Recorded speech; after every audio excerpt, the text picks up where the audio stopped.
সুপ্রিয় দর্শক, আসসালামু আলাইকুম। আপনাদের সবাইকে স্বাগত জানাচ্ছি এখনকার আলোচনা। আপনাদের সঙ্গে আছি আমি সিরাজুল ইসলাম।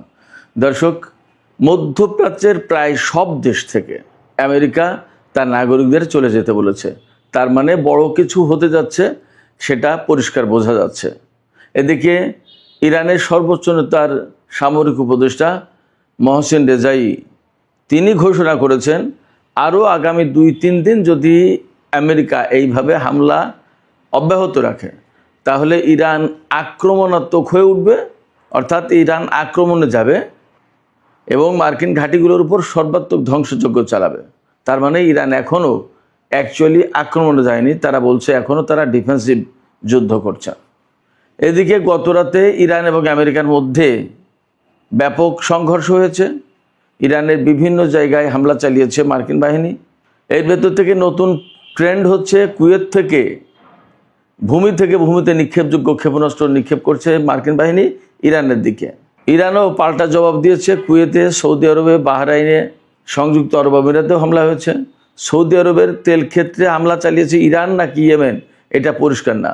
আর জর্দানের মুয়াফাক আল সালতি এই বিমানবন্দরে হামলা চালিয়েছে গতরাতে ইরান। মজার ব্যাপার হচ্ছে, সেখানে ইরানের দুটো ক্ষেপণাস্ত্র ধ্বংস করার জন্য, ইন্টারসেপ্ট করার জন্য বহু সংখ্যক ইন্টারসেপ্ট মিসাইল ছোড়া হয়েছিল। একটা মিসাইলও ইরানের ওই 2 ক্ষেপণাস্ত্রকে ভূপাতিত করতে পারেনি। সমস্ত মিসাইলের ফাঁক দিয়ে টার্গেটে হামলা করেছে ইরানি ক্ষেপণাস্ত্র। এদিকে হরমুজ প্রণালীতে 4টি জাহাজে হামলা হয়েছে, 4টি জাহাজ আঘাতপ্রাপ্ত হয়েছে। এর ভেতরে 2টি জাহাজে হামলা চালিয়েছে ইরান, আর 2টি জাহাজ ওমান উপকূলতে যাওয়ার সময় মাইনের সাথে ধাক্কা খেয়েছে এবং মাইন বিস্ফোরণে 2টি জাহাজ বিকল হয়েছে।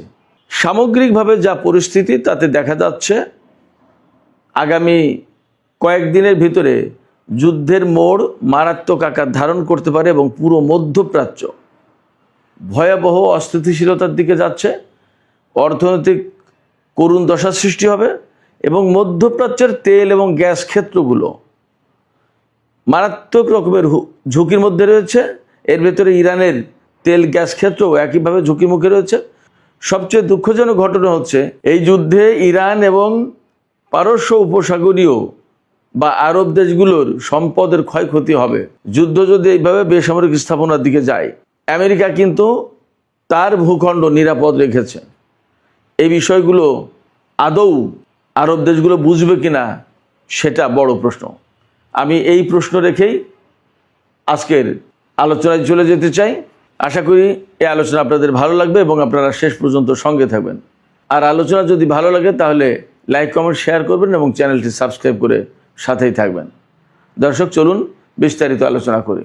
সুপ্রিয় দর্শক, মধ্যপ্রাচ্যের প্রায় সব দেশ, আমি নাম বলি, ইরান, ইরাক, কুয়েত, সৌদি আরব, বাহরাইন, সিরিয়া, জর্দান, সংযুক্ত আরব আমিরাত, কাতার, মিশর, ফিলিস্তিন, পশ্চিম তীর, গাজা, ইসরায়েল, তারপরে ওমান, ইয়েমেন, এর প্রত্যেকটা দেশ থেকে আমেরিকা তার নাগরিকদের চলে যাওয়ার জন্য আহ্বান জানিয়েছে বা সতর্কবার্তা পাঠিয়েছে।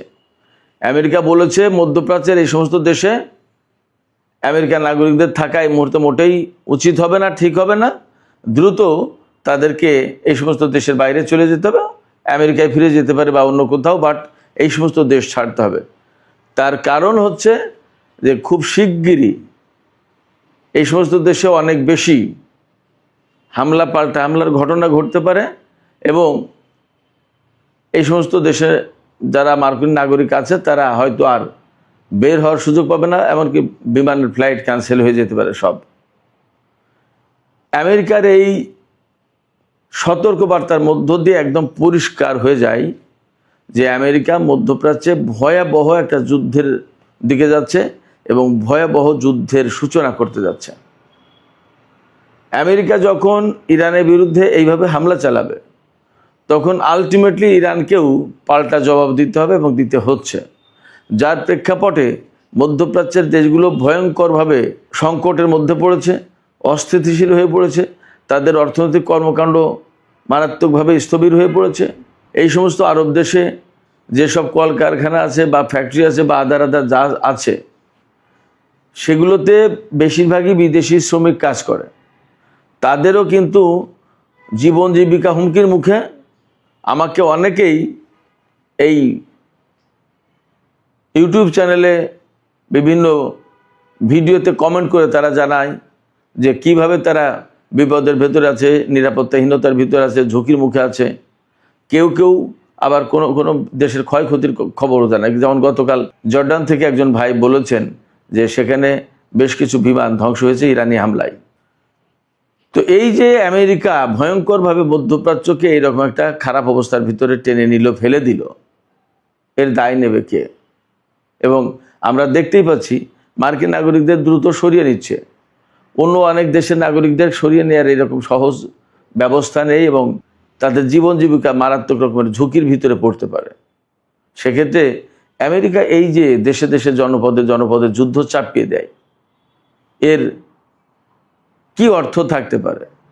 একদম সারা বিশ্বের গণমাধ্যম এবং বিশেষজ্ঞরা, বিশ্লেষকরা, ভাষ্যকারেরা সবাই বলছেন যে শুধুমাত্র ইসরায়েল এবং নেতানিয়াহুর কারণে ডোনাল্ড ট্রাম্প এই যুদ্ধে জড়িয়ে গেল। নেতানিয়াহু কি বলেছিল? নেতানিয়াহু বলেছিল যে ইরান পরমাণু অস্ত্র বানানো থেকে আর মাত্র 7 দিন দূরে আছে। কই?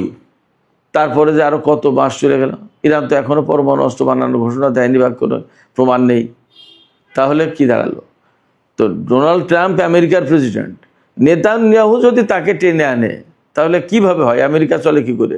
এবং তারা বিশ্ব শাসন করে বা বিশ্ব শাসন করতে চায়, কিভাবে সম্ভব এটা? এই যে মার্কিন নাগরিকদের এতগুলো দেশ থেকে সরে যেতে বললো, তার মানে দাঁড়াচ্ছে আমেরিকা ভয়ঙ্কর হামলা চালাবে ইরানের উপর। আর ইরানও আলটিমেটলি এই প্রত্যেকটা জায়গায়, যেহেতু ঘাঁটি আছে মার্কিন সামরিক ঘাঁটি, প্রত্যেকটা জায়গায় হামলা চালাবে। এবং ইরানের পক্ষ থেকে তো আজকে ঘোষণা করা হলো, ইরানের সর্বোচ্চ নেতার সামরিক উপদেষ্টা মেজর জেনারেল মোহসিন রেজাই, আমি এর আগেও বলেছি, তিনি একসময় ইরানের IRGC-র, ইসলামী বিপ্লবী গার্ড কোর, এই IRGC-র তিনি একসময় চিফ কমান্ডার ছিলেন। তিনি বলছেন যে আমেরিকা যদি আগামী 2-3 দিন এইভাবে হামলা অব্যাহত রাখে তাহলে ইরান আক্রমণাত্মক হয়ে উঠবে এবং ধ্বংসযজ্ঞ চালাবে। তার মানে হচ্ছে ইরান এখনও আক্রমণাত্মক হয়নি, তার মানে আক্রমণ চালাচ্ছে না। তাহলে কি করছে?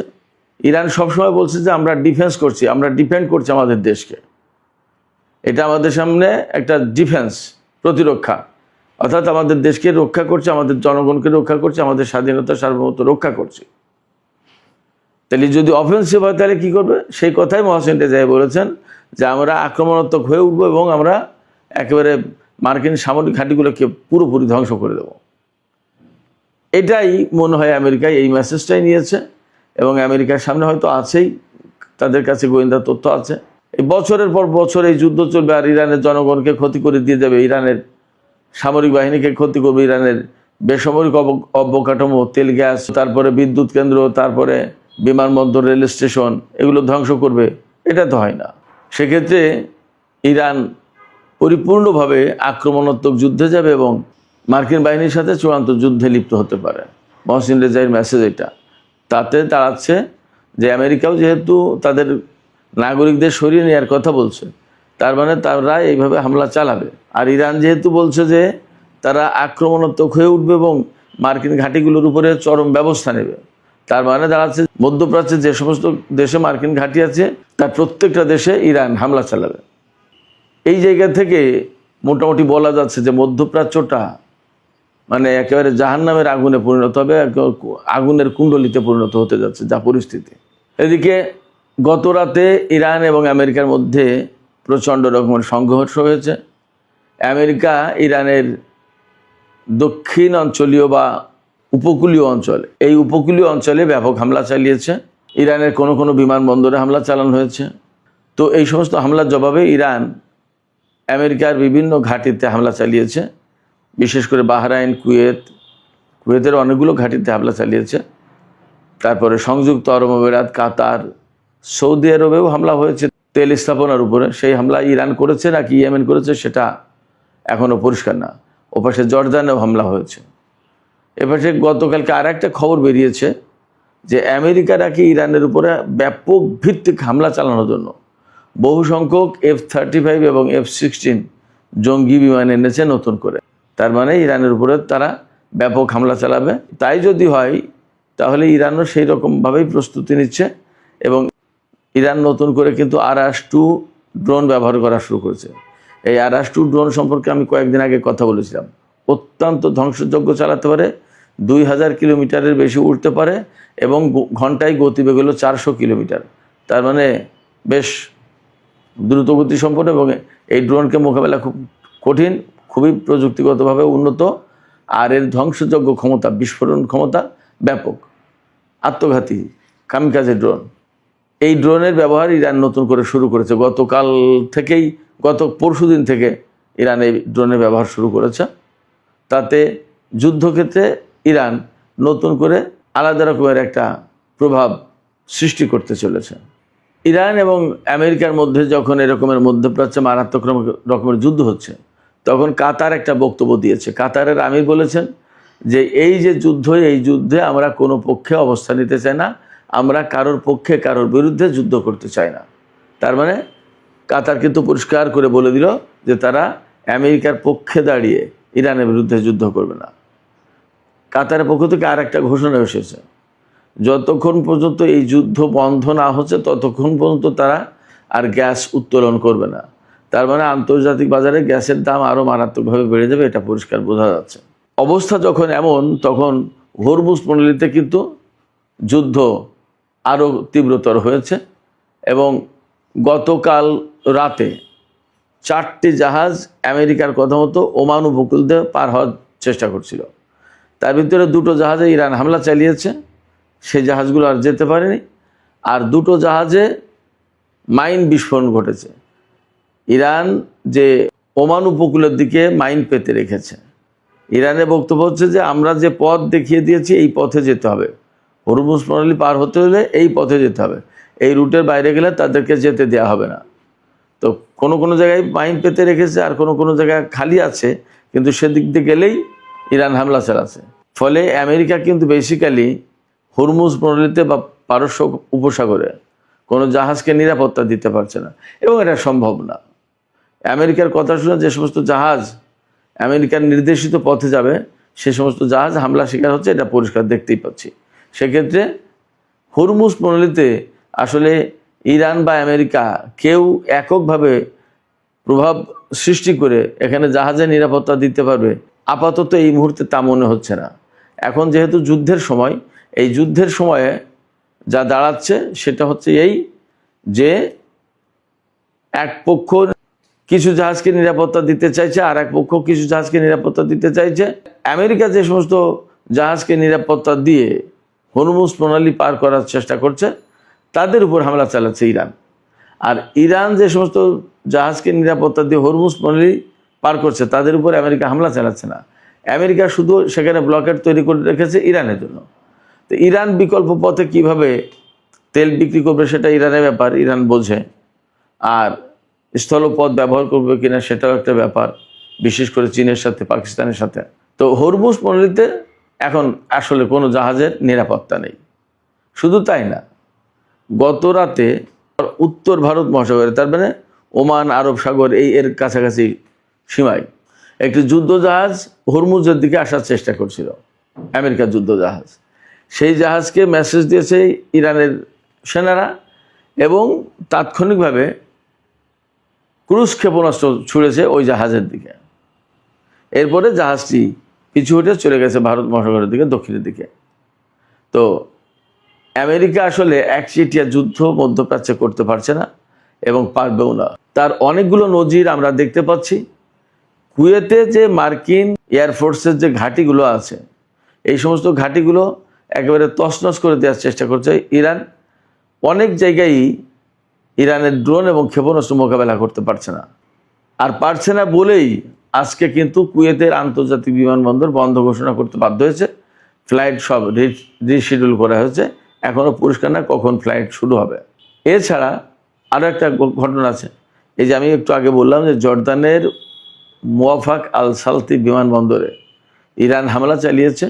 সেখানে ইরানের ক্ষেপণাস্ত্র ধ্বংস করার জন্য পেট্রিয়ট থেকে ইন্টারসেপ্টর ছোড়া হয়েছে। এই ইন্টারসেপ্টর যে মিসাইলগুলো, সেই মিসাইলগুলো অনেকগুলো ছোড়া হয়েছে, কিন্তু ইরানের দুটো ক্ষেপণাস্ত্র দেখলাম যে একেবারে ডাইরেক্ট এসে সেখানে তাদের লক্ষ্যবস্তুতে আঘাত আনছে। একটা ক্ষেপণাস্ত্রকেও ভূপাতিত করতে পারলো না, অনেকগুলো ক্ষেপণাস্ত্র ছোড়া হয়েছে। আসলে বাস্তবতা হচ্ছে ইরানের হাতে যে হাইপারসনিক ক্ষেপণাস্ত্র আছে, এই ক্ষেপণাস্ত্রগুলো আসলে মোকাবেলা করার সাধ্য ইসরায়েল আমেরিকার কারণ নেই, কারণ হাইপারসনিক প্রযুক্তি তাদের হাতে নেই, এবং তাদের হাতে যে পেট্রিয়ট এবং থার্ড সিস্টেম আছে, এই পেট্রিয়ট এবং থার্ড সিস্টেমই তো ইরানের ক্ষেপণাস্ত্র এবং ড্রোন হামলার শিকার। তাহলে কিভাবে কি করবে? ফলে ইরানের সাথে আমেরিকার যুদ্ধে পেরে ওঠা বেশ একটা কঠিন হবে। আর যখন এইভাবে কঠিন হয়ে দাঁড়াচ্ছে, তখন আমেরিকা আসলে স্বাভাবিক পন্থায় এখান থেকে বেরিয়ে যেতে পারবে না। তাহলে কি করবে? তাহলেই প্রশ্ন আসে যে আমেরিকা কি তাহলে শেষ পর্যন্ত পরমাণু বোমা হামলার দিকে যাচ্ছে কিনা, যার প্রেক্ষাপটে তারা তাদের নাগরিকদের পুরো মধ্যপ্রাচ্য থেকে সরিয়ে নিচ্ছে। একই পরমাণু বোমা হামলার ইঙ্গিত কিনা, সেই প্রশ্ন আমি এখানে রেখে আজকের আলোচনা শেষ করতে চাই।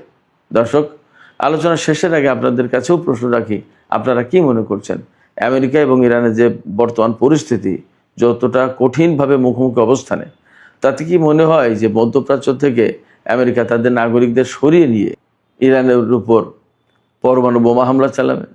আপনাদের মতামত কমেন্টে জানাতে পারেন। আর ভিডিও ভালো লাগলে লাইক, কমেন্ট, শেয়ার করবেন এবং চ্যানেলটি সাবস্ক্রাইব করে সাথেই থাকবেন। দর্শক, এখনকার আলোচনা এখানে শেষ করছি। আপনারা সবাই অনেক অনেক ভালো থাকুন। আল্লাহ হাফেজ।